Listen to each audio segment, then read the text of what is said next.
Bismillahirrahmanirrahim. Assalamualaikum warahmatullahi wabarakatuh. Innal hamdalillah nahmaduhu wa nasta'inuhu wa nastaghfiruh wa na'udzu billahi min shururi anfusina wa min sayyiati a'malina. May yahdihillahu fala mudilla lahu wa man yudlilhu fala hadiya lahu. Asyhadu an la ilaha illallah wahdahu la syarika lahu wa asyhadu anna Muhammadan 'abduhu wa rasuluhu la nabiyya ba'dahu. Allahumma salli wa sallim wa barik ala nabiyyina Muhammadin wa ala alihi wa sahbihi wa man walahu, amma ba'du. InsyaAllah kita berniat di masjid ini untuk maksud mendekatkan diri kepada Allah supaya menjadi amal i'tikaf, dan dalam duduk kita ini juga kita menyimak dan mentadabburi ayat-ayat Al-Quran. Dan dalam satu hadis disampaikan bahwa orang yang berkumpul di rumah Allah mempelajari ajaran Allah, Allah berikan kepada mereka sakinah dan rahmah, disertakan dengan mereka para malaikat, dan disebut-sebut mereka di sisi Allah dengan kebaikan.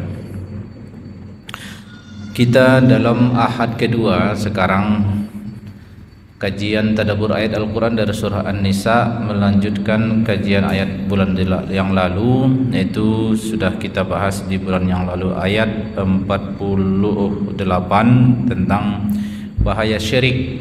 Artinya bahwa kemusyrikan itu induk dosa besar, dan ancamannya dia kalau orang meninggal dalam keadaan syirik, ancamannya tidak diampuni. Itu hak Allah lah.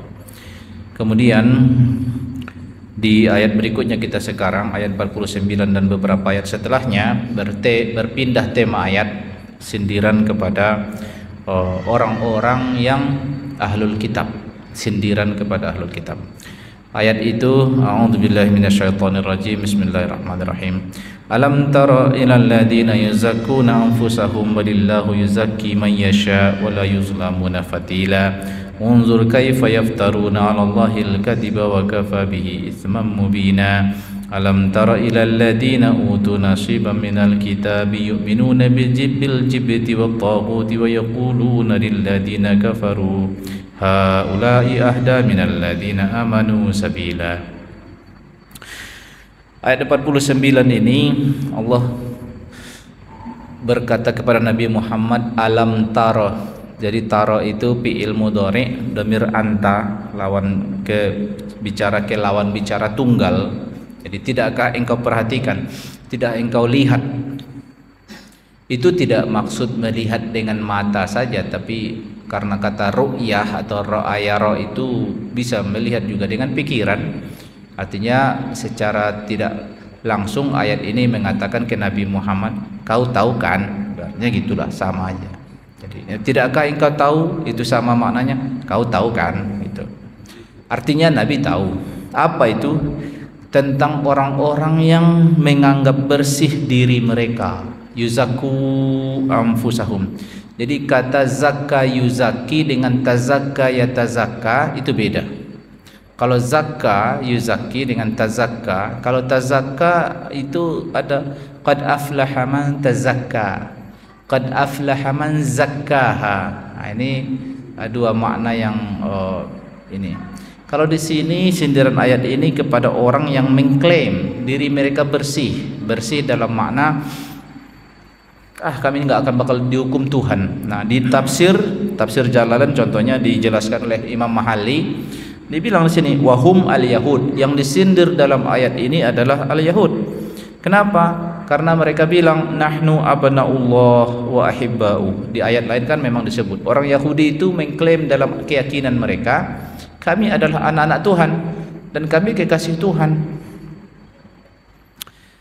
Jadi masalah sesuatu itu bukan karena narasi, bahasanya gitu. Artinya begini, kalau ada orang mengatakan kami orang suci, apakah gara-gara dia mengatakan dia suci berarti dia suci? Oh, enak banget toh. Hanya gara-gara aku bilang aku suci maka aku suci. Nggak kayak gitu konsepnya, bro. Ibaratnya gitulah. Konsepnya nggak gara-gara kau bilang secara narasimu sepihak pula lagi. Kau mengatakan kami ini orang hebat, berarti kau pasti orang hebat. Belum tentu. nggak ada. Jadi bukan karena kata-katanya dia bilang aku nih orang pintar, apakah otomatis dia orang pintar? Nggak juga. Ada faktanya, ada ujinya gitu, ada standarnya. Jadi sesuatu itu dikatakan bukan karena kata orang, bukan kata yang bersangkutan. Misalnya kami ini orang cinta damai, tengok dulu. Kau bilang aja cinta damai, tapi kalau prakteknya kau suka perang, berarti nggak benar, gitu ya. Jadi seseorang mengatakan kami ini orang bersih, bukan katamu yang menentukan, gitu kan. Sama seorang pejabat mengatakan kami ini pejabat-pejabat bersih, kalian percaya aja. Loh, kalau bisa kayak gitu ngapain ada KPK? Ya kan? Jadi nggak bisa gara-gara hanya karena dibilang kami ini cinta NKRI. Udah otomatiskah dia cinta NKRI? Hanya gara-gara dia bilang begitu? Enggak juga. Jadi jangan mengukur sesuatu itu hanya gara-gara klaim. Kayak gini juga orang Yahudi bilang kami ini anak-anak Tuhan. Apakah mereka anak Tuhan? Subhanallah, maha suci Allah dari itu. Kami ini kekasih Tuhan. Apakah otomatis mereka karena dikatakan mereka kekasih Tuhan lalu mereka otomatis kekasih Tuhan yang sebenarnya? Enggak. Inilah yang sendiri dalam ayat 49 itu. Nah, orang Yahudi bilang begitu. Ya dia propaganda dirinya lah. Nah, kami ini orang-orang hebat katanya. Nah, yang percaya bodoh gitu. Ngapain dia percaya? Ya. Jadi memang umat Islam enggak kayak gitu Pak Ustaz. Kalau umat Islam itu bilang kami adalah umat terbaik, apakah gara-gara kita bilang kami umat terbaik otomatis kita terbaik? Enggak kan? Kan ada syaratnya. Ta'muruna bil ma'ruf wa tanhauna 'anil munkar wa tu'minuna billah. Enggak mertang-mertang kata ada ayat Al-Qur'an kuntum khairu ummatin ukhrijat linnas, terus enggak dibacanya lanjutan ayatnya. Lalu dianggapnya itu semacam cap dari Tuhan? Enggak lah. Ada syaratnya, yaitu ta'muruna bil ma'ruf wa tanhauna 'anil munkar wa tu'minuna billah. Kalau kalian enggak melakukan itu, enggak ada berlaku cap khairu ummah itu. Enggak berlaku. Jadi ini juga sindiran kepada Yahudi. Tidaklah serta-merta karena mereka mengatakan kami adalah orang-orang calon surga otomatis dia calon surga. Enggak gitu ya. Nih, bal Allah yuzakki may yasha. Yang benar itu ya Allah lah yang menyatakan seorang itu bersih atau bukan. Ada jurinya. Ada jurinya, Allah jurinya. Kalau Allah bilang nanti di akhirat dalam pengadilannya dia vonis kau masuk surga, maka masuk surga. Bukan karena kau yang kata. Allah yuzaki man yasha wala yuzlamuna fatila. Fatila itu terjemahannya sedikit pun. Itu kata khusus untuk sesuatu benda yang kecil. Dalam tafsir disebut qadra kishratin nawah. Qadra kishratin nawah itu semacam setipis ulit ari sebuah benih gitu kan. Kayak kacang tanah itu kan ada ulit arinya. Setipis kulit ari kacang tanah pun tak bakal mereka dizolimi oleh Allah. Itu bahasa kinayah atau disebut dengan bahasa sebenarnya kinayah ya. Untuk maksud sebenarnya sedikit pun tak bakal Allah menzolimi hambanya nanti di pengadilan, gitu kan. Tidak akan ada hamba Allah yang seharusnya dia menurut seharusnya dia dikasih balasan lalu enggak dikasih, dijanjikan 10 terus dikasih 7 misalnya. Tidak ada itu. Enggak akan Allah zalimi hambanya gitu ya. Kalau kata Allah dosa dibalas 1 banding 1, enggak akan Allah balas 1 banding 2. Sesuai dengan aturan yang Allah sampaikan lewat utusannya. Bahwa kita sudah disampaikan kalau kebaikan itu digandakan, bahkan sampai tak terhingga. Makanya dalam konsep kita itu kan dibilang begini, kalau Allah memvonis hambanya masuk surga, sesungguhnya bukan karena prestasi hambanya, tetapi karena Allah kasihan sama hambanya. Tapi kalau sebaliknya Allah vonis hambanya masuk neraka, bukan karena Allah jahat, tetapi karena itulah yang berlaku keadilan Tuhan baginya. Allah adil, itulah seadil. Nggak ada yang lebih adil dibanding Tuhan, gitu. Nah ini konsepnya. Jadi bersih atau tak bersih seseorang itu bukan karena klaim. Kemudian ayat berikutnya, unzur kaifa yaftaruna 'alallahil kazib. Perhatikan Muhammad, kelakuan mereka itu. Mereka gampang sekali mengarang, mengatasnamakan Allah.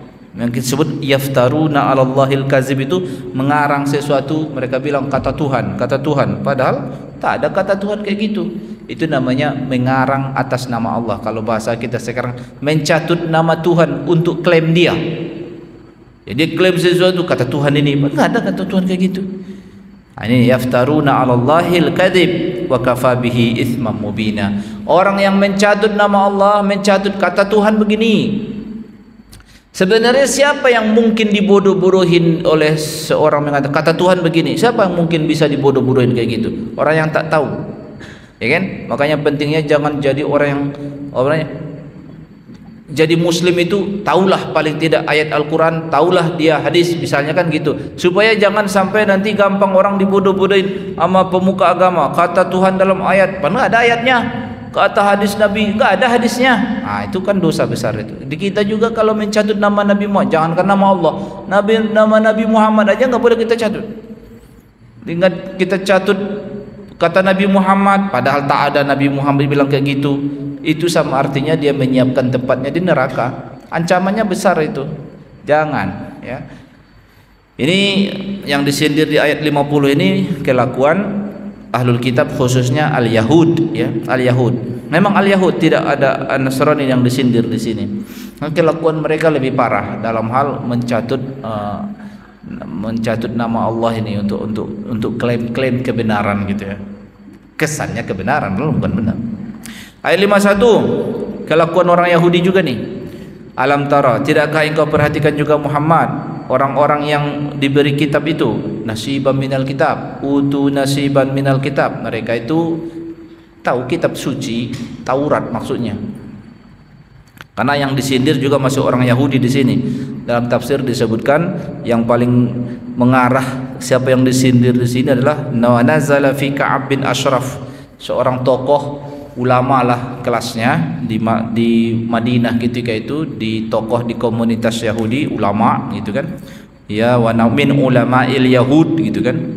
Qadimu Makkah, mereka berangkat ke Mekah, wa syahadu qatla Badar, dan mereka menyaksikan korban orang-orang tewas di perang Badar, wa harradu al musyrikin akhzi bisarihim, dan mereka mendorong warga Mekah yang keluarganya tewas di perang Badar di tangan pasukan Muhammad.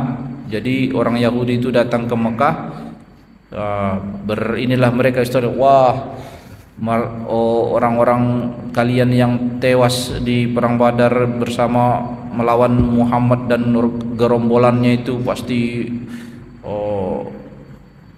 sedih sekali kehilangannya. Kalau sebaiknya pantas kalian balas dendam itu.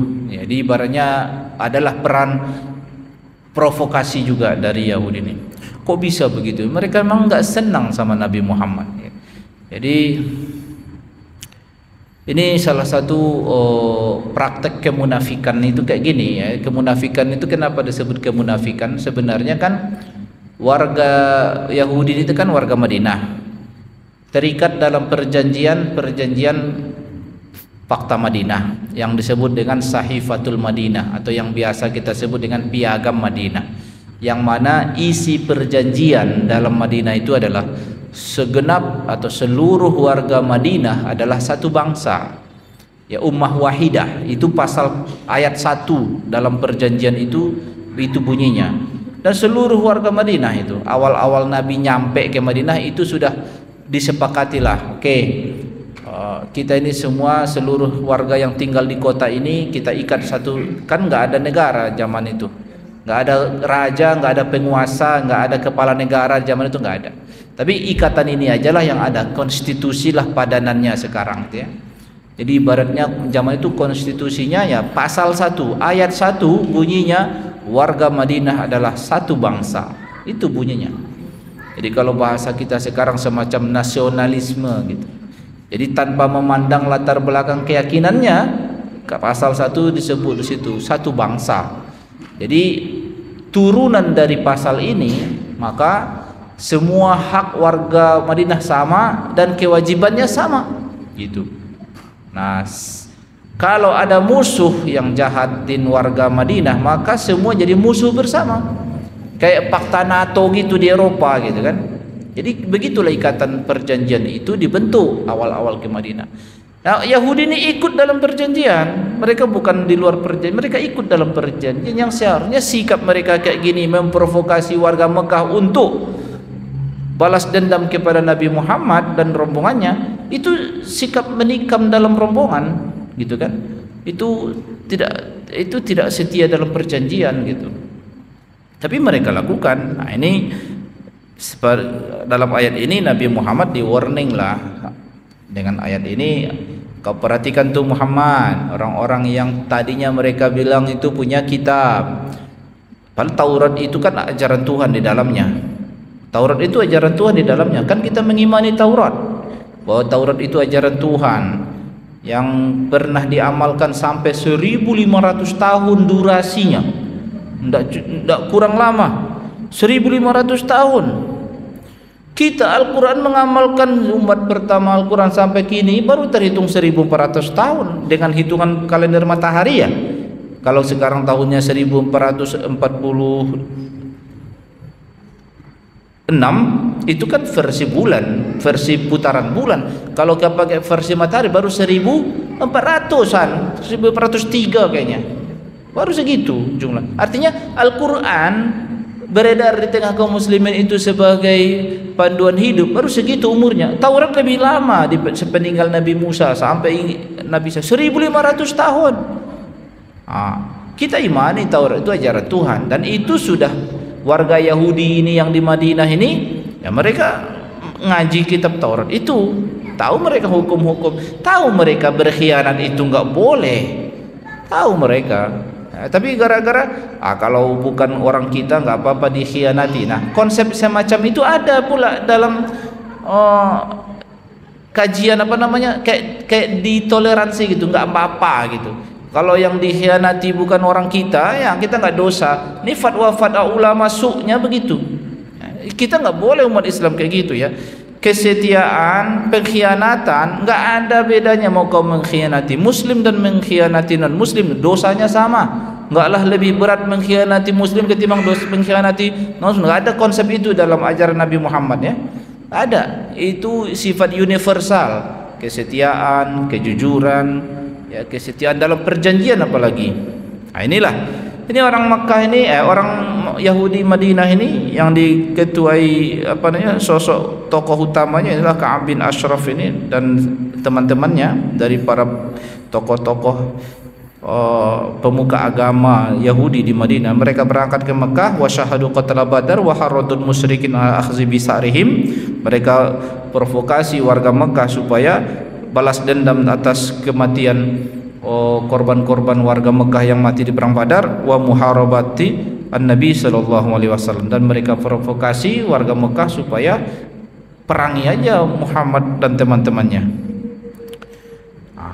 Dalam sawan mereka ke Mekah disebut di situ, alam tara ilal ladina utuna yu'minuna bil jibti wat tagut. Nah, dari dalam rangka semacam mengambil hati atau apa, kok tega mereka. Ada pertanyaan sebenarnya dalam diriwayat ini kan di tafsir itu sebut di sini. Di apa yang dimaksud bahwa orang Yahudi percaya kepada dewa orang Mekah?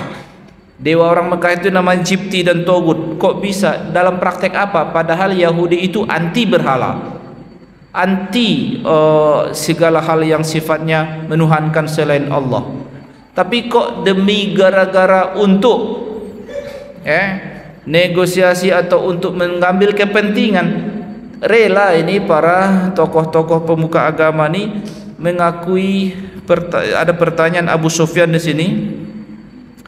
Ketika warga Mekah, waktu itu Abu Sufyan belum Muslim, dan Abu Sufyan dan orang-orang dialah nanyalah kepada delegasi dari Yahudi ini, anahnu ahda sabilan wa nahnu wulatil bait nasqil hajj wa nuqris dhaib wa nafuqul ani wa naf'al am Muhammad wa qad khalafa dina abahi wa qad rahima faraqal haram. Jadi Abu Sufyan nanyalah kepada tokoh-tokoh Yahudi, menurut kalian kan mirip-mirip dengan Muhammad juga kulihat ajarannya nih, kan gitu. Tak ada Tuhan selain Allah, anti berhala. Menurut kalian wahai warga Yahudi, yang benar itu kami atau Muhammad? Kami ini biar tahu kalian ya, ceritakanlah tradisi dia kan. Tradisi kami ini adalah pelindung Baitullah ini. Setiap peziarah datang ke masjid, ke Ka'bah nih, kami jamu mereka sebaik-baiknya. Kalau ada orang yang menderita, kami tolong mereka. Kami yang baik atau Muhammad yang menyalahi tradisi kami? Dia menganggap salah warisan budaya leluhur kami, dan dia malah memutus silaturahim. Memutus silaturahim itu maksudnya karena ada di antara warga kami anaknya menjadi pengikut Muhammad, bapaknya tidak, jadi terpisah. Jadi menurut dia Muhammad memutus silaturahim. Terus wa faraqal haram, dan dia meninggalkan tanah suci ini. Ini warisan nenek moyang kami, dia tinggalkan, dia pilih Madinah. Menurut kalian bagus kami atau Muhammad? Kata orang Yahudi itu, ya bagus kalian lah. Nah, itu contoh penjilat. Kalau bahasa kata kotornya penjilat sih. Hanya karena ingin orang Yahudi itu otaknya gini, kita gunakan tangan orang untuk menyusahkan Nabi Muhammad, jangan tangan kita. Nah, itu strategi kotor namanya. Itu namanya kaid. Jadi kan itu otak-otak syaitan banyak melakukan kayak gitu kan. Dia nggak mau melakukan tangan dia, tapi dia gunakan tangan orang. Itu kan dengan segala dalih dia pandai berini. Haula'i ahda minal ladina amanu sabila. Kata orang Yahudi itu, udahlah kalianlah yang lebih bagus dibanding orang-orang yang katanya orang beriman itu. Jadi pengikut Muhammad itu memang zaman itu sudah disebut orang beriman sendirannya. Bagi orang yang anti Muhammad, kata orang beriman itu bukan kata yang baik. Orang beriman, kita orang kafir itu bagi mereka biasa aja sebenarnya. Sekarang aja kalau disebut orang kafir orang tersinggung gitu kan. Kalau zaman dulu kau orang kafir, iya kami orang beriman, ya biasa aja sebenarnya. Kafir itu adalah ya kami memang nggak percaya Muhammad gitu kan. Kalau kalian orang-orang beriman, maksudnya kalian orang yang percaya Muhammad ya, iya katanya. Itu malah sebuah ungkapan yang diskredit sebenarnya, artinya dipojokkan sebenarnya. Cuma berubah waktu sekarang, kalau disebut orang kafir kok jadi kesannya gimana gitu. Pada saat turun ayat qul ya ayyuhal kafirun misalnya, orang kafir, iya memang kami orang kafir sih, apa masalah gitu kan. Di Mekah, ya kamilah yang disapa oleh Tuhanmu itu Muhammad. Hai orang-orang yang kafir, kafir sama siapa maksudnya? Kafir terhadap Muhammad. Artinya tidak percaya kepada Muhammad sebagai utusan Tuhan. Iya sih, nggak salah panggilan itu. Kami orang-orang yang tak percaya Muhammad utusan Tuhan gitu. Nah, kalau sekarang kok kesannya kata kafir itu kayak kata kotor, enggak, biasa aja sebenarnya gitu. Hanya membedakan kamu percaya Muhammad, kalau beriman berarti kalau kafir berarti tidak percaya Muhammad utusan Allah. Kalau beriman yaitu percaya Muhammad utusan Allah, itu aja. Nah, ini sindiran ayat Al-Quran kepada warga Yahudi itu. Artinya pelajarannya buat kita, inilah contoh kemunafikan. Jadi kemunafikan yang sering disindir di ayat-ayat di surat Al-Baqarah. Kayak kita sekarang kan surat An-Nisa. Ayat kemunafikan yang disindir di surat Ali Imran, An-Nisa. Nanti cerita kemunafikan juga banyak kita temukan di surah Al-Maidah, At-Taubah. Bahkan ada satu surah namanya surah Al-Munafiqun. Itu kemunafikan adalah dalam konteks berjamaah nih, berombongan itu. Jadi kemunafikan berombongan itu ya berjanji satu perjuangan, satu visi misi, tetapi dia main cantik sendiri, ya, berkhianat dalam rombongan. Itu kemunafikan yang dimaksud ya. Nah, ini juga praktek-praktek yang dilakukan oleh warga Yahudi. Jadi maka disebut di dalam Al-Quran itu orang-orang munafik itu ya ada orang Yahudi, ada orang Arab gitu. Jadi sifat kemunafikan itu tidak bisa kita bilang kalau munafik pasti rasnya ini, enggak. Kemunafikan ini mental orang, mental manusia. Mau dia apapun bangsa dan rasnya, memang kemunafikan itu terjadi karena dorongan kepentingan biasanya. Ya, siapa yang tak punya kepentingan? Pasti ada aja kepentingan. Di mana-mana setiap ada rombongan, maka ancamannya adalah kemunafikan. Itu aja. Setiap ada rombongan, ancamannya adalah kemunafikan. Semakin berat perjuangan rombongan, semakin besar kemungkinan kemunafikan. Nah, makanya termasuk kalau mata-mata misalnya di tengah-tengah warga, misalnya mata-mata di tengah warga, itu munafik. Itu. Jadi dia menikam, menggunting dalam lipatan, ya, menikam dari belakang, musuh dalam selimut, bermuka dua, musang berbulu domba, banyaklah ungkapan jorok untuk itu. Intinya semua tak baik lah. Lain di mulut, lain di hati. Ini semua di mana terjadinya? Di rombongan. Prakteknya seperti warga Madinah ini. Karena tadi di perjanjiannya mereka mengikat diri dalam satu perjanjian, kita semua adalah satu bangsa, satu visi dan misi, satu perjuangan, satu perlindungan. Kalau ada warga kita disakiti oleh orang lain, maka kita menjadi sama-sama melindungi. Enggak, dia enggak. Kita main cantik aja. Inilah yang di zaman itu. Di mana-mana ada kemunafikan ya.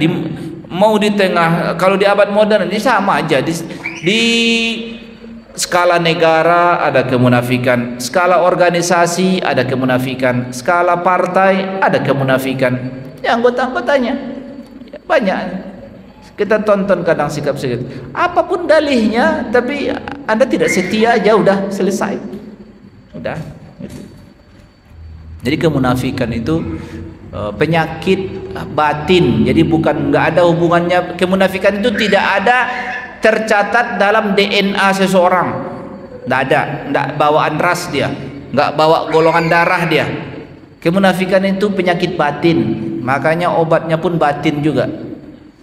Nah, ini pun memang didasari kebencian biasanya.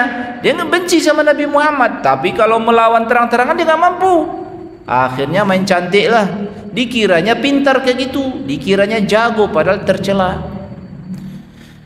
Disebut dalam ayat 52 kutukan Allah kepada orang-orang yang itu yang disindir tadi, ulaikal ladzina la'anahumullah, mereka adalah Allah laknat mereka. Wa may yal'anillah falan tajid lahu nasira. Kalau sudah Allah laknat orang itu, jangan harap ada yang bisa menolongnya. Maksudnya bisa melepaskannya dari laknat Allah, nggak ada. Hanya kalau sudah Allah laknat orang itu, ya udah, nggak ada bisa membebaskan dia dari laknat Allah itu. Apa yang dimaksud laknat? Laknat itu bahasa Arab. Kalau diterjemahkan kadang mengutuk.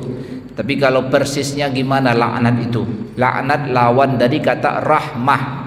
Kalau rahmah itu dapat kasihan dari Allah, kalau laknat tak dapat kasihan dari Allah, ya murkalah. Itu laknat itu. Jadi na'udzubillah, janganlah sampai dapat laknat Allah. Padahal kita itu pengennya mengejar rahmat Allah, kasihan Allah itu yang dikejar. Ini orang ini enggak, dia enggak mengejar kasihan Allah, dia mengejar murka Allah. Terus ada sindiran lagi di ayat berikutnya, ayat 53 ini. Ini masih sindiran ahlul kitab, khususnya Yahudi di Madinah waktu itu. Artinya kalau kita mau mengambil pelajaran dari ayat ini salah satu perilaku yang jangan ditiru. Itu maksudnya. Kalau di sini dibongkar oleh Allah tentang perilaku buruk dari warga Yahudi zaman itu, apa petikan pelajarannya buat kita? Ya jangan tiru sikap itu gitu. Itu sifat buruk. Apa itu? Am lahum nasibum minal mulki fa idzal la yu'tunan nasa naqira. Ataukah lahum nasibum minal mulki, apakah mereka punya jatah kerajaan? Jadi bahasanya begitu, nasibun itu jatah, bagian, minal mulki, mulki itu kekuasaan atau kerajaan.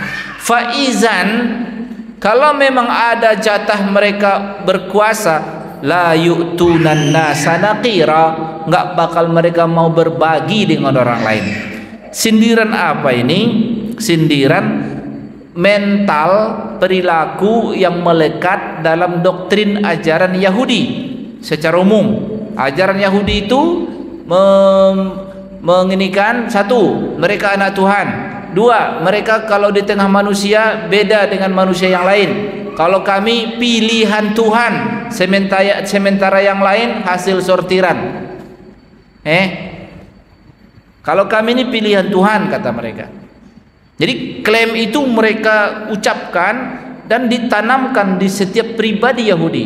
Kita ini bangsa pilihan Tuhan. Kita dibanding warga-warga Eropa itu, orang-orang negro, apalagi orang-orang Asia, nggak ada. Kitalah dari semua manusia yang diciptakan Tuhan, kita ini yang terpilihnya.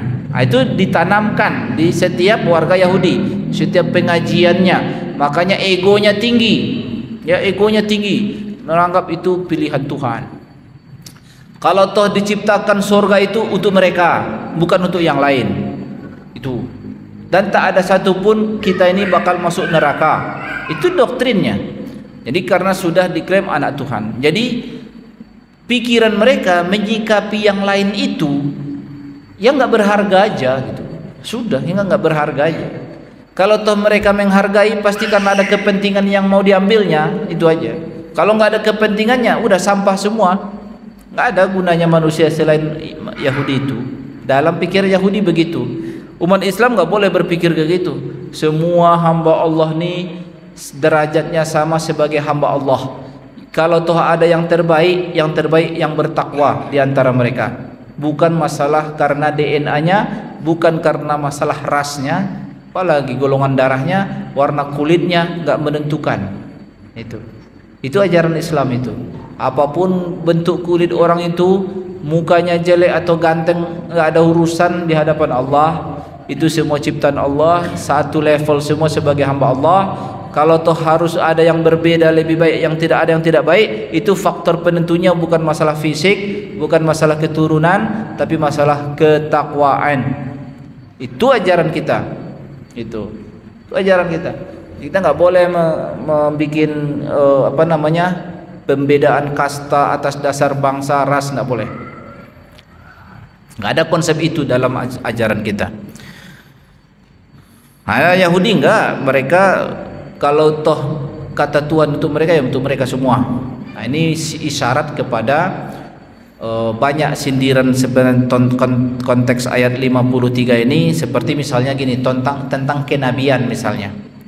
Jadi mereka ini gampang sekali mengklaim, seperti misalnya mereka mengklaim begini. Nah, Ibrahim itu, atau yang dimaksud itu Nabi Ibrahim yang kita Nabi Ibrahim itu. Nabi Ibrahim itu Yahudi gitu.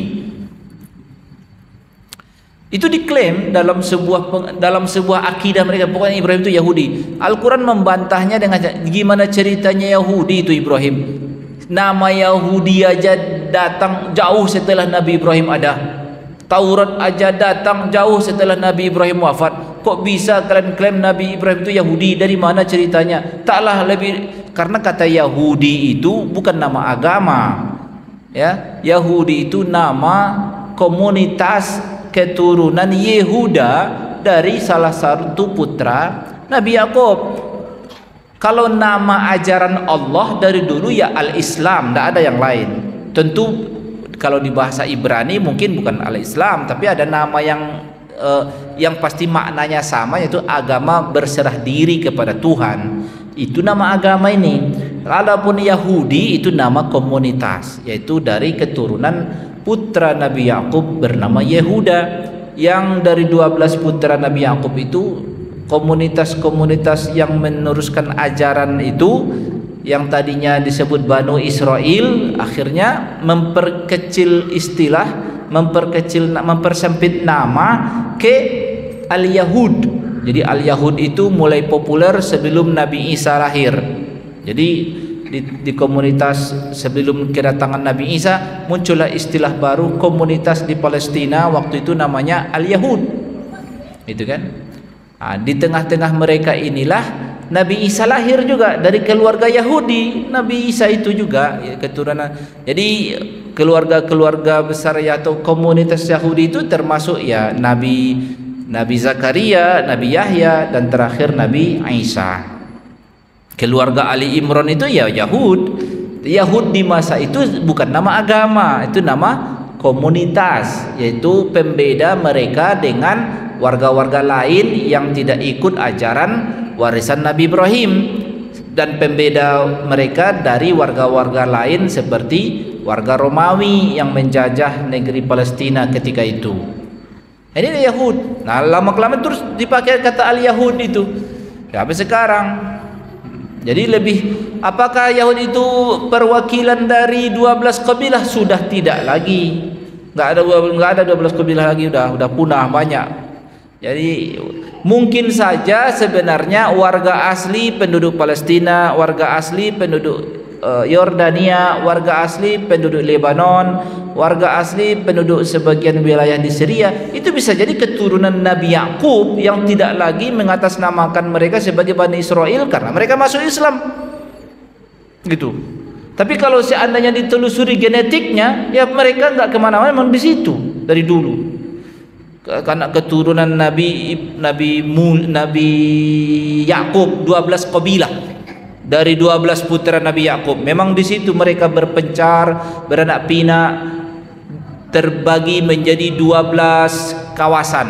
12 kawasan pada era Nabi Sulaiman. Jadi ada sebuah, mungkin semacam, kalau bahasa kita mungkin kecamatan lah, atau mungkin walaupun nggak nyampe kabupaten, ya 12 nama wilayah di era kekuasaan Raja Nabi Sulaiman.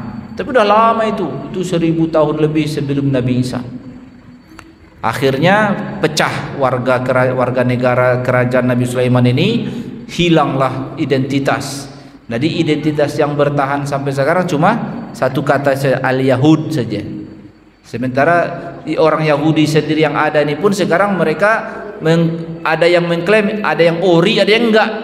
Nah, yang enggak itu diperkirakan orang-orang Yahudi yang asalnya bukan Bani Israel, seperti misalnya Yahudi yang diyahudikan di Rusia, Yahudi yang diyahudikan di Spanyol, Yahudi yang diyahudikan di Jerman.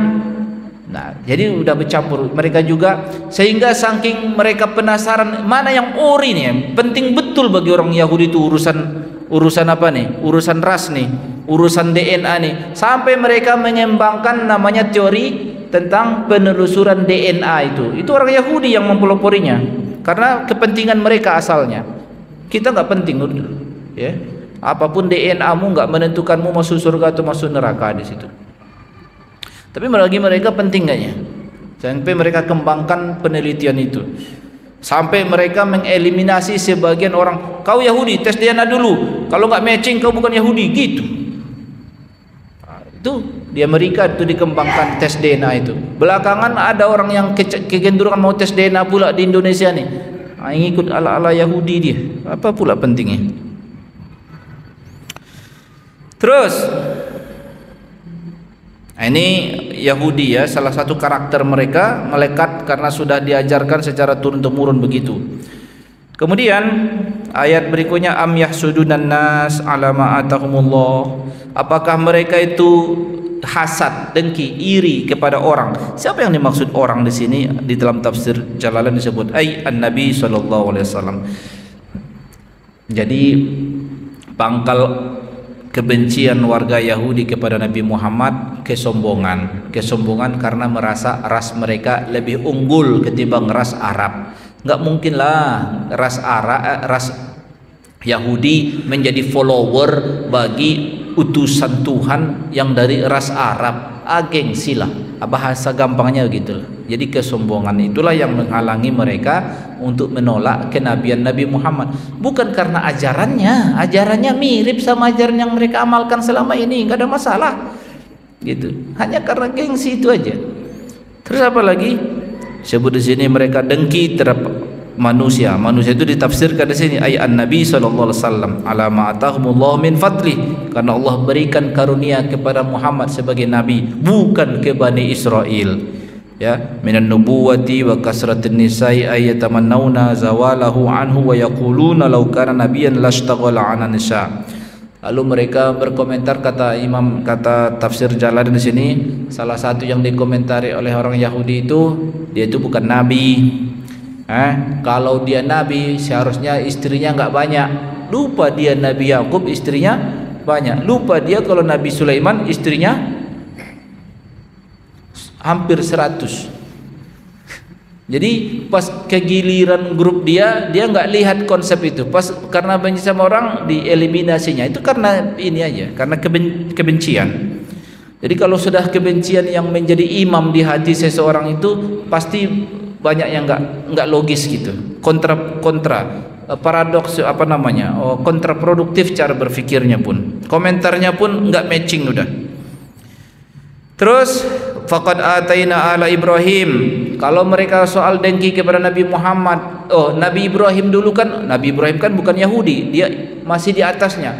Emang Nabi Ibrahim itu apa rasnya? Ras Irak? Enggak dia bawa ras apa? Pokoknya Nabi Ibrahim aja. Kapan pula ada ras Yahudi itu? Kan anak dari Nabi Yakub. Nabi Yakub cucu Nabi Ibrahim. Nabi Muhammad kan cucu Nabi Ibrahim juga. Sama. Apa bedanya? Kalau masalah urusan ras. Tapi ya udah gengsi aja. Telah kami berikan kepada keluarga Ibrahim, yaitu kakeknya jadduhu ka Musa wa Daud wa Sulaiman al-kitab wal hikmah wan nubuwah wa atainahum mulkan azima. Kami telah pernah menganugerahkan kepada nabi-nabi sebelum Nabi Muhammad, ada Nabi Daud 99 istri, Nabi Sulaiman 1000.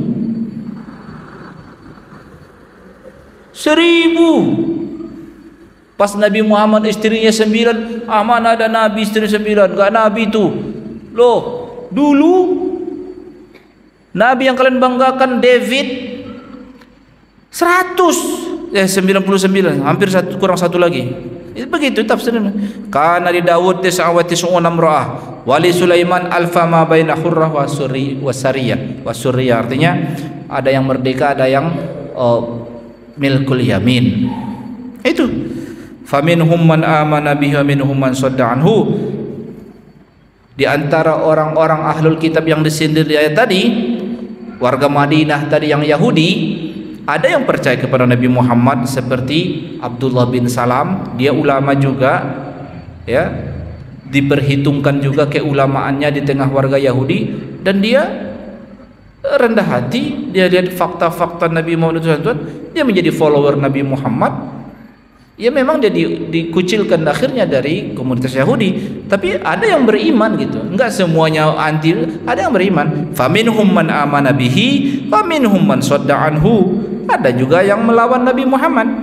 Wa kafa bi jahannama sa'ira. Ya tunggu nantilah di akhirat orang-orang yang melawan Nabi Muhammad itu, ya cukuplah bagi mereka jahannam. Innal ladzina kafaru. Nah, ini ancamannya. Innal ladzina kafaru bi ayatina, orang yang anti kepada ayat kami, maksudnya kepada Nabi Muhammad dan ayat yang dibacakannya, akan kami masukkan mereka ke dalam nar. Apa hukumannya? Bakar. Ngerilah, terserah Allah, hamba-hamba dia dibakarnya. Bagaimana nanti deritanya? Setiap kali matang kulit mereka enggak nyampe gosong, menjerit merah seperti ayam baru dikena api, agak merah sedikit, diganti lagi dengan kulit yang baru. Maka disebut kullaman nadijat juluduhum baddalnahum juludan ghairaha liyazuqul azab, supaya mereka merasakan azab. Emang apa sih kesalahan mereka ini? Kok bisa sampai segitu kesannya azabnya kok perih banget? Karena mereka menolak utusan Allah, itu aja. Jadi karena menolak utusan Allah segitu hebatnya, iya. Jadi beruntunglah orang yang menjadi follower Nabi Muhammad. Rendah hati mereka, tawaduk mereka, mau mereka menjadi pengikut Nabi Muhammad. Itulah yang menyelamatkan itu. Urusan kayak gitu doang. Oh iya, bagi Allah serius itu. Sebaliknya, orang-orang walladzina amanu wa 'amilus shalihat sanudkhiluhum jannatin tajri min tahtihal anharu khalidina fiha abada. Beruntunglah orang-orang beriman dan beramal soleh, karena mereka akan dimasukkan ke dalam taman-taman surga yang mengalir air di bawahnya selamanya. Banyak bininya di sana, banyak istrinya. Enggak ada ketabuhan lagi di sana. Banyak istri, tenang.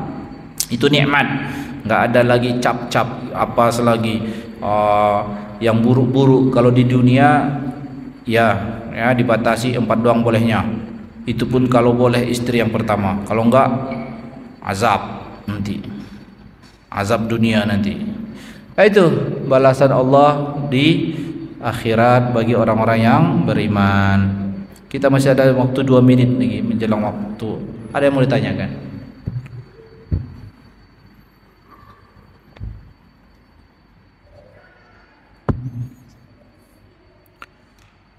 Tak ada yang mau ditanyakan?